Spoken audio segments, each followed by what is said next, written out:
hello लोगोफोर नोंथांमोन बयखौबो आंनि चेनेलाव बरायलायबाय नै दिनैहाय आरोबाव मोनसे गोदान भिडिअ लाना फैबावबाय लोगोफोर जोङो दिनैहाय नै दा ओंख्रि संनो नागिरदों जोंहा फिसाजों आंजों मैथा बांगालजों नाजों दा बेखौ संनानै जोङो गोथाव जानोसै बिमाया गैया नालाय माइ गायहैदों दा बेखायनो जों गोथाव संनानै दोननो नागिरदों आरो सोमोनांलायलायनाय जों जमानो माने फिसाजोजों आंजों मैथा बांगाल दा सायनोसै नोंथांमोना नायलांबाय थादो जों माबायदि सङो संनायफ्रा जादोंना जायाखै नोंथांमोना नायलांबाय थाबानो जाबाय दा जायाखैबा खोन्थाहरदो जोङो दा मैगंखौ सायनोसै आरो फिसाजोजों आंजों मालाबा मालाबा गोखै ओंख्रि बिराद जानो लुगैयोना ओंखायनो दा नै मैथा बांगालजों जानोसै जों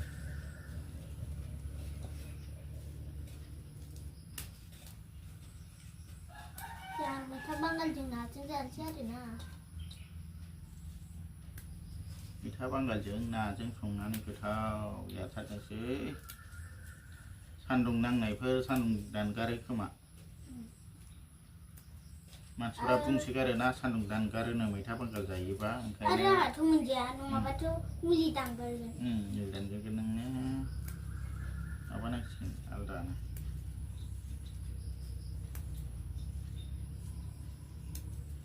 माजों आलु फाजाजोंबो जासै आरो आं ओंखामखौनो उखैथ'वाखै 11:00 12:00 10:00 गैलाबायो आं नोंखौ 10:00 11:00 लुबैयो जागोन दे बाबा ओंखामखौ मुलिखौ खैथासोआव जानांगौ 12:00 जानोसै हा 12:00 होमबा आङो ओंखामखौ 10:00 जानानै लानांगोन ओमफ्राय मुलिखौ 12:00 लानोसै नङाबाथ' दानगारगोन ना 9:00 जाबा मोनजाहैनाय नङा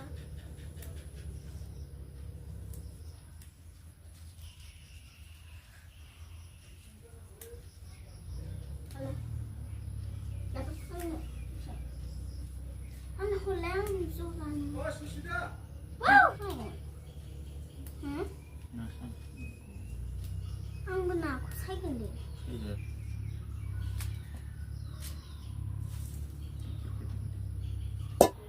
नै नाजों मैथाजों मैगंफ्रा रेडि जाजोब्बाय लोगोफोर दा संनांसिगौल' आरो नै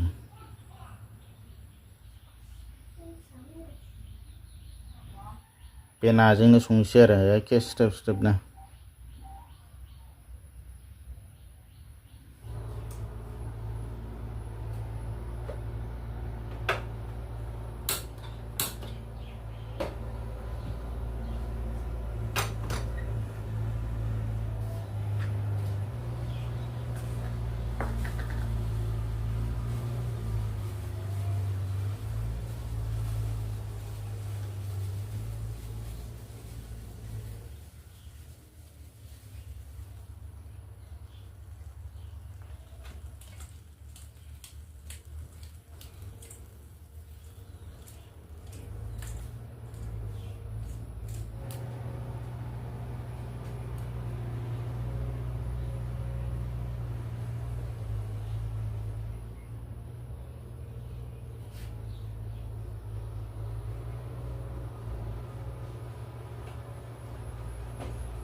लोगोफोर मोनबाय नै